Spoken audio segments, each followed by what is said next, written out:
my beloved students, ladies and gentlemen, everyone else, a very, very good evening to you. It's been a year since I spoke to all of you. I was a novice then, and I'm a novice now. Because every day I learn something. And that's the best part of our school. Suffice to say, everyone asks what DOSCOs are all about. DOSCOs to me are human beings with the will, the passion, and the commitment to excel in all spheres, plus to serve, and serve unconditionally. It may sound very profound to you, but it means a lot to us. I have a certain text which I just want to read, what is supposed to be one of our vision statements. To attract and develop exceptional boys and teachers from all backgrounds, and to serve a meritocratic India, inspire them to be just and ethical citizens, train them to be wise and principled leaders, and prepare them to enter one of the strongest alumni fraternities for life.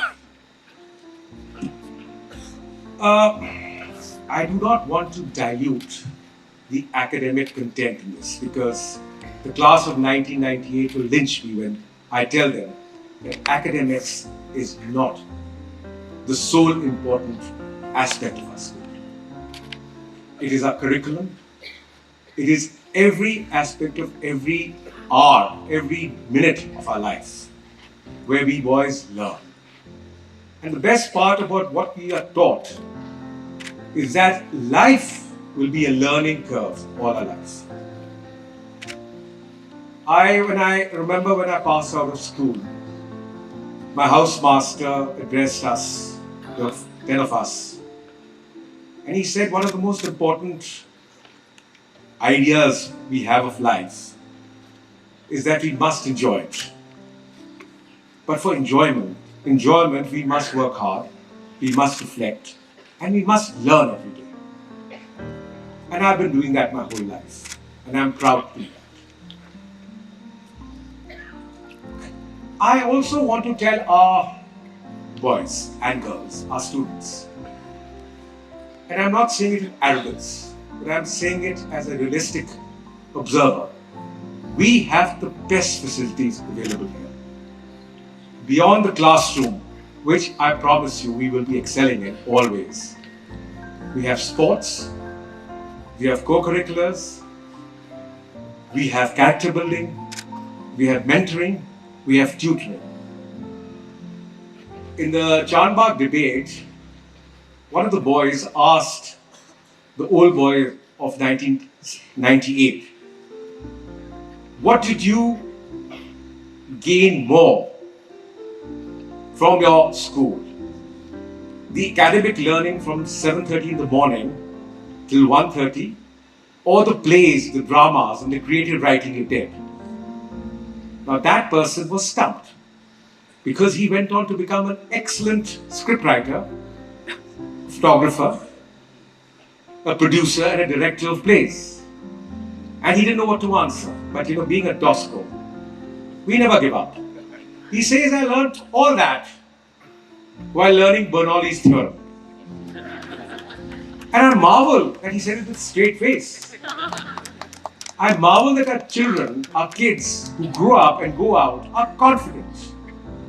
Confident to be able to face the world. And that is not a small achievement. They come in at the age of 11. They leave at the age of 18. I said that last year. These 7 years are the most important part of their lives.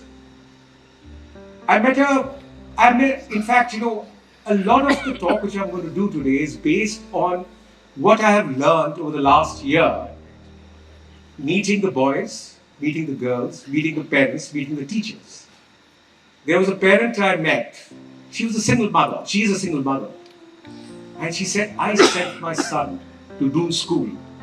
I'm a single mother, he's a single boy. He doesn't have relatives. because he will have a family for life.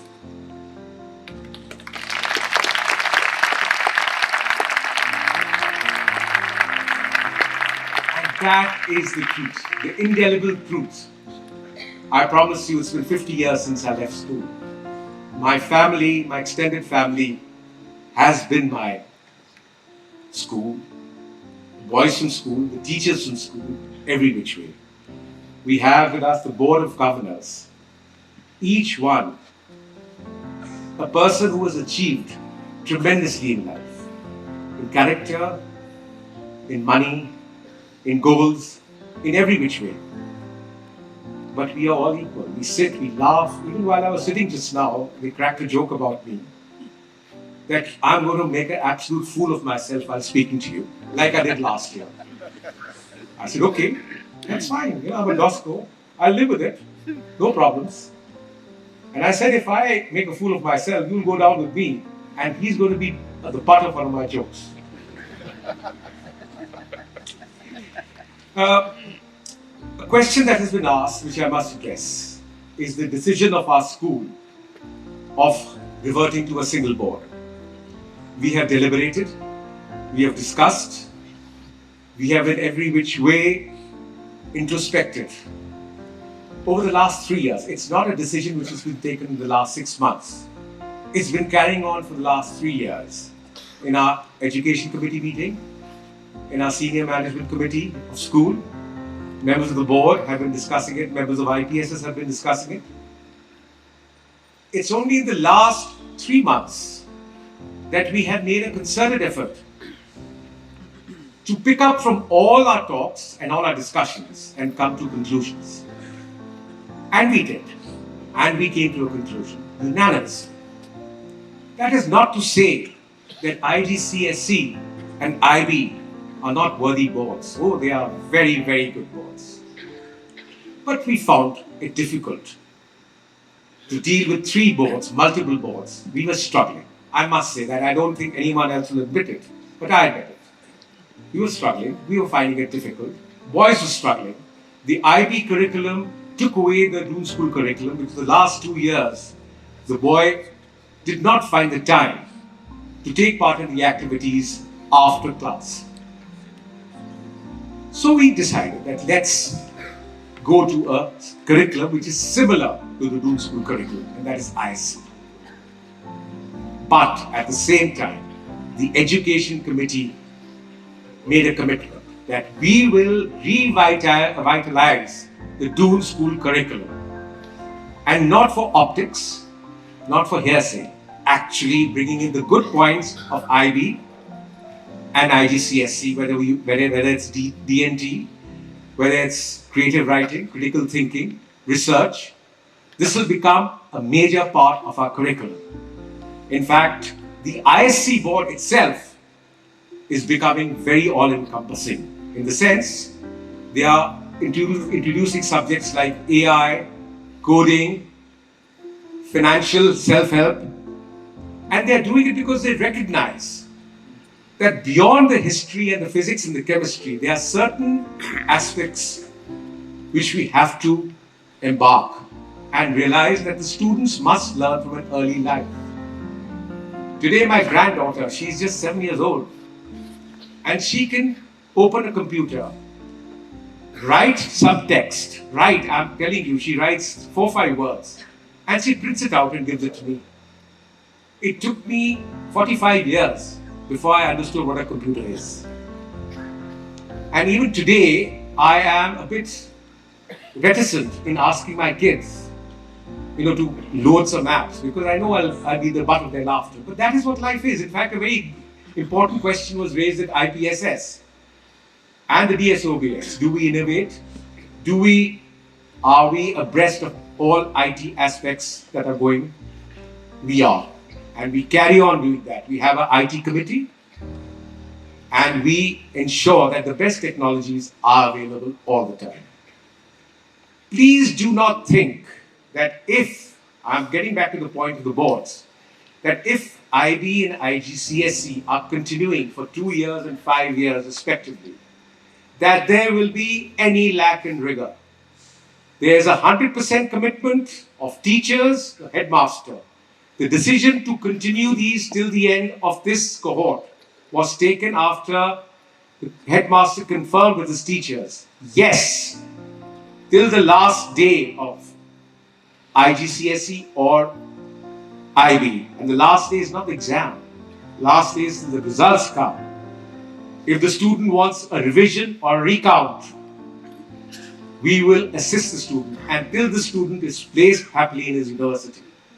Please rest assured, there is no question of forget about, let alone dilution, and iota of less rigor. I promise and I commit that to you. As far as teachers' attrition are concerned, in the last year, we have actually been successful, that no one has left. Many teachers have joined, and we will continue this effort.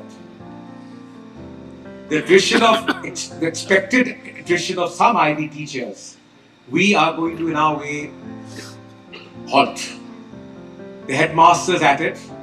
I've gone to the extent of telling the headmaster, if you want a certain teacher who really is the benchmark of our institution to stay on, do whatever you want.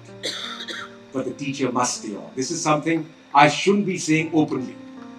But just as how important students are, our teachers and masters, if not more, are equally as important, and we are seized of this. Parents, please understand, more than what you can even think of. We will have the best teachers. We will retain all our teachers. We will train our teachers. They will grow with us. And they will grow with the boys, learning with the boys, teaching the boys and girls, hopefully. The ethos and culture of our school enables us to move towards what we call centers of excellence. That has been something which I have wanted.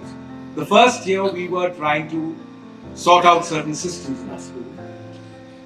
Now we have an ambition more than a vision that besides the school knowing for its academic excellence and sports and co-curriculars and in every which way what we call a all-round holistic development,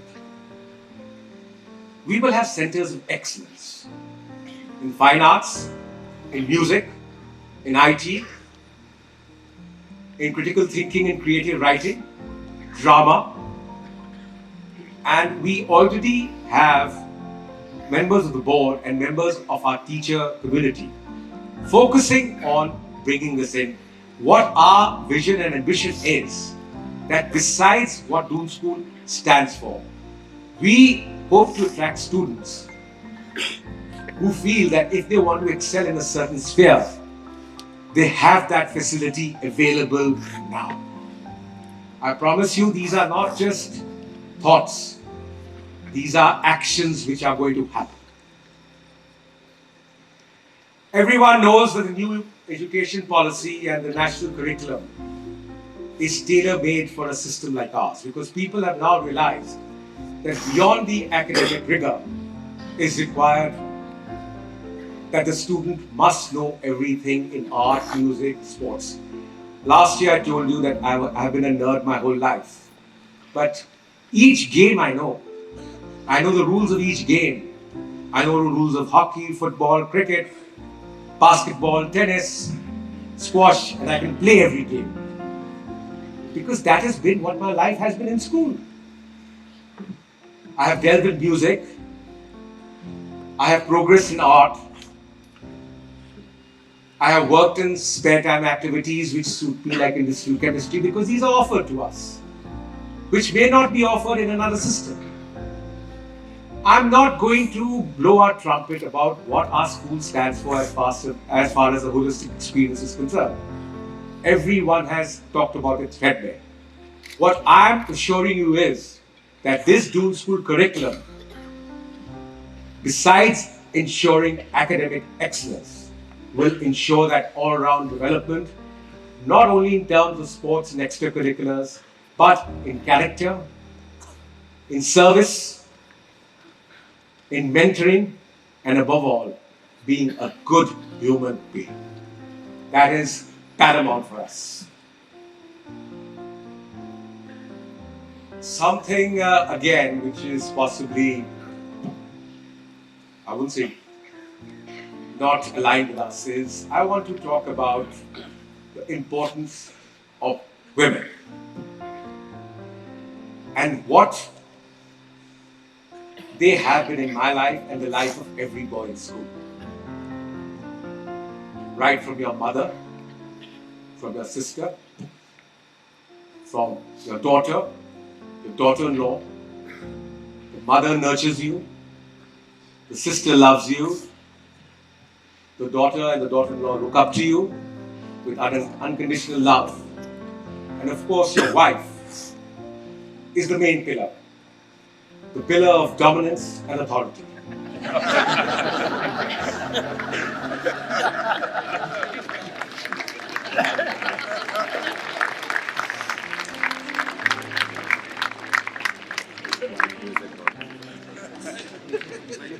I confessed to you last year that my wife sent me a message to stand straight, to speak less, to be very brief, again repeating. She sent that message again. And she's carrying on for the rest of both our lives. What I'm trying to tell you is that, yes, the caring, the nurturing, the understanding, and the person who's the family bond is the woman. At the risk of offending my testosterone-filled colleagues, woman is the superior being.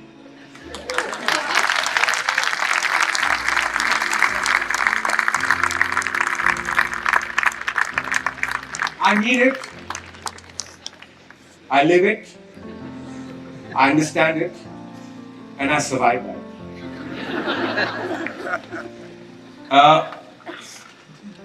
I told you about that lady who was talking about her son. I met a lot of mothers. I met no father who was interested in asking about school. And if there was a father or a husband, he was just lurking at the back. The mothers are forceful. They made sure they were heard. They talked to me.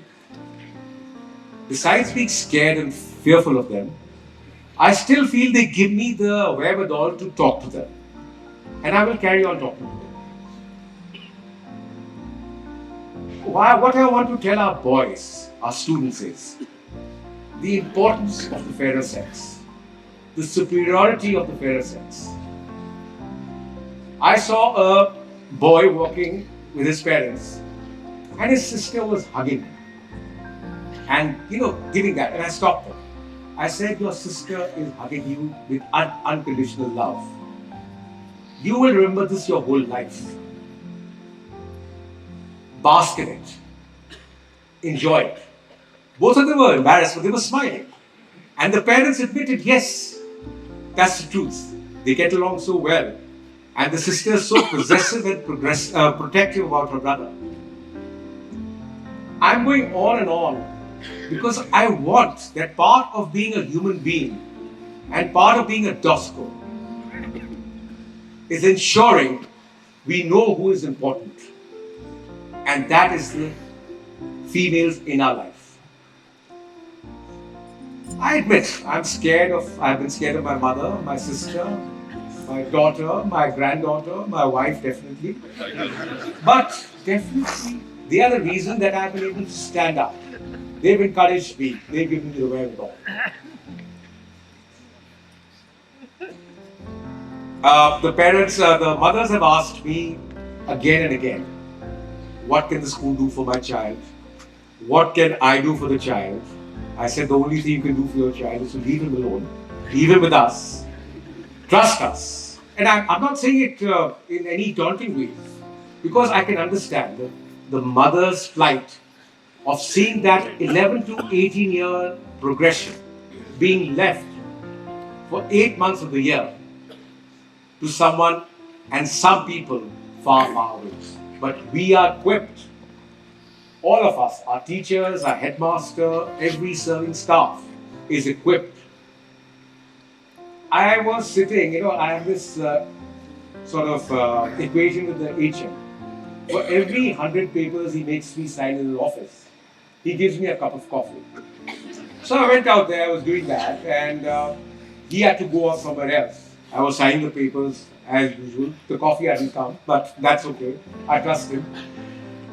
His secretary, a lady called Neema, was standing out there, and the boy comes in and says, "Ma'am, the headmaster had asked me to come because I need this paper." She says, "Beta, aapko kya chahiye? What do you want?" Guy came in, and within a minute, she gave the paper. I called the boy. I said, "You're so comfortable." He said, "Absolutely. I'm happy that the HM wasn't here. My work is done." And that is what I meant by family. That is what I meant to tell you, mothers. It is not just the teachers and the masters. Every working member of the Doon School family is a mother, a father, a sister, a brother to your beloved boy. I promise you that.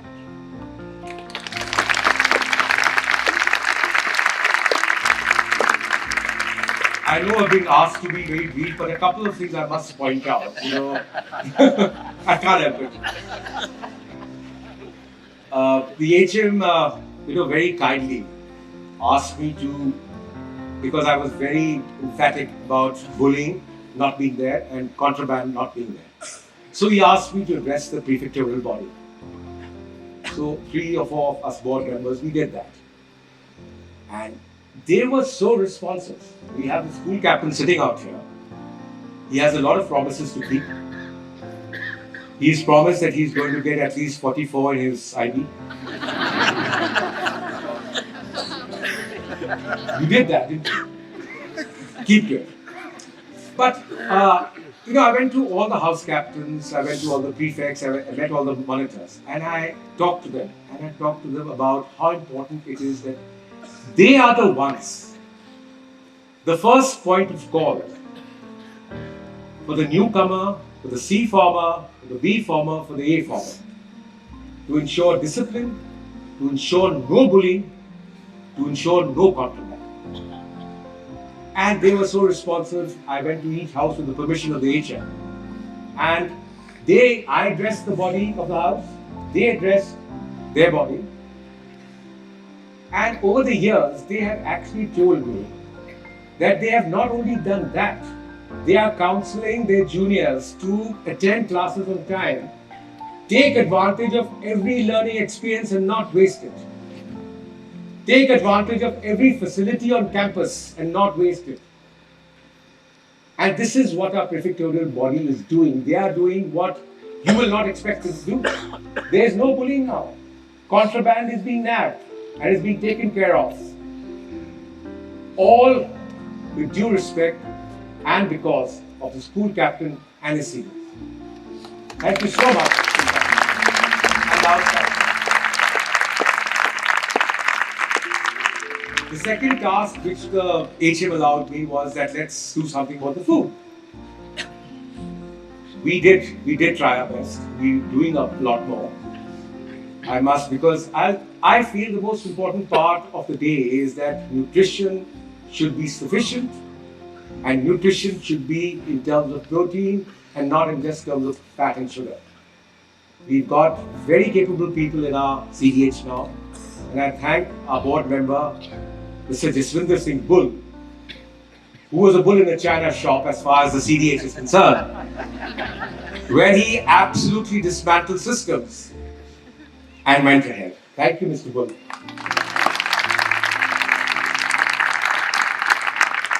I'll just take a minute before I talk about the chief guest, I want to introduce to you members of our board. We have Mr. Sameer Dhingra. He's the invitee as a DSO VS president. He's been enormously engaged in helping Doon School in every which way. Sanjeev Sapra has just joined as the compliance in charge. Mr. Bull, I talked about. Mr. Arun Khanna, I talked about last year. He's the gentleman who gave me the maximum changes in break and ensured that I do well in cross country. He is the pillar as far as finance is concerned, and he's a treasurer. We have Valentina, who actually is the person who spent the most time on this campus, 18 years. She hasn't repeated a class. She hasn't repeated a class, no. She was here because she was born here. She's a daughter of a very well and a very distinguished master. Spent 18 years here. And she knows all about school. She's in charge of ethos, Doon lore, and legacy. And a commendable job. Thank you so much, Valentina. We have Mr. Amit Soni. He's the CDC in charge, all campus development activities. He's doing an enormous job of ensuring every aspect of repairs and maintenance and campus capex is taken care of. Thank you. We have Mr. Vinayak Bhogana, a very distinguished corporate retiree. He's an excellent accountant, financial expert, and he gives us so many inputs, maybe in fits and spurts, but he does. Thank you, Vinayak sir. Where's your topi this year? Then we have Mr. Ravi Singhi. He's owner of Opinions Incorporated. Opinions about everything, and thankfully so, because I rely on him for any sort of input. And Mr. Ravi Singhi is there, not only with inputs, but with a solution. Thank you, Mr. Singhi. Then I come to Mr. Ishaq Hussain. Why I came to him slightly later is because he holds a grudge against me. I don't want him to retire. I will not let him retire from the board.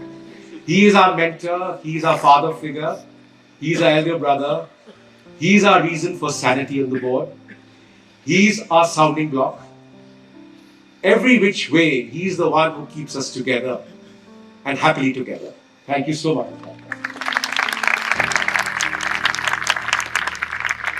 A person I left out, I'm sorry, I just forgot about him. A person very dear to me, Mr. Sanjay Kapoor.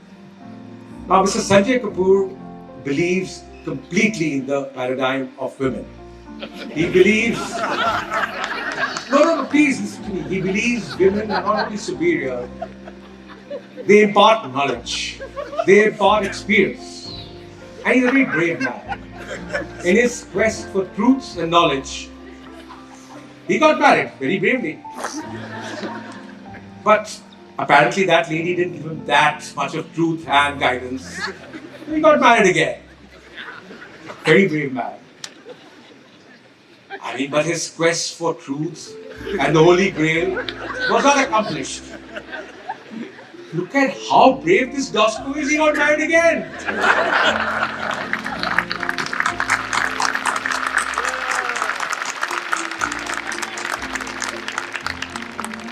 And his journey is still on. The reason why he was last because I love him the most. Kabusa Bhai. We have our chief guest, Mr. Arjun Malhotra. I'll take a couple more minutes. My wife, please don't tell my wife I took so long. A couple of minutes. Mr. Arjun Malhotra is one of the most decent human beings I've come across. He has achieved so much of life. And it is so incidental to him, as if it's just part of life, nothing more. Besides being the founder of multi-billion dollar companies like HCL, etc., he's just a normal human being. Last year we stood, and I have said this threadbare. Last year we stood in line for getting something to eat.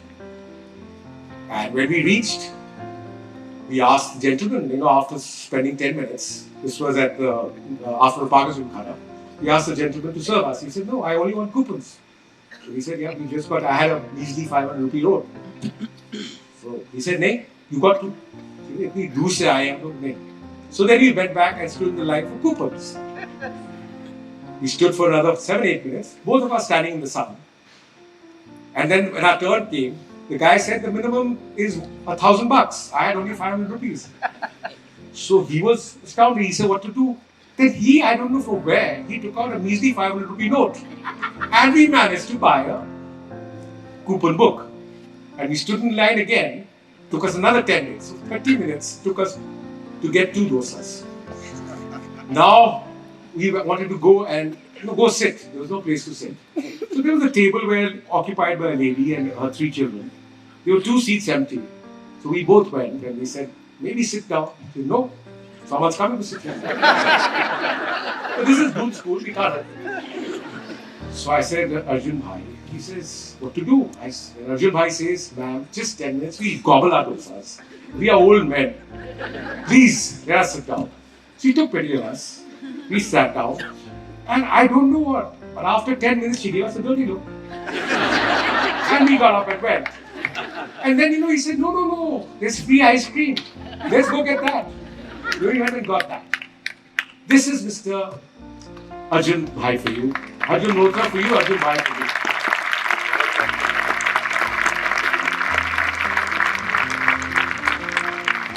A person who on his first day in IIT Kharagpur solved a problem even his teacher couldn't. And when he solved that problem, the teacher couldn't believe it. The teacher mulled over it for 2 days and then came back and said, who are you? How did you manage to do that? And he did it. This is Mr. Malhotra. He contributes, he donates, he gives unconditionally without being acknowledged. A man who I look up to and hope for the next 4 years will be the next pillar of strength for us. Thank you. Thank you.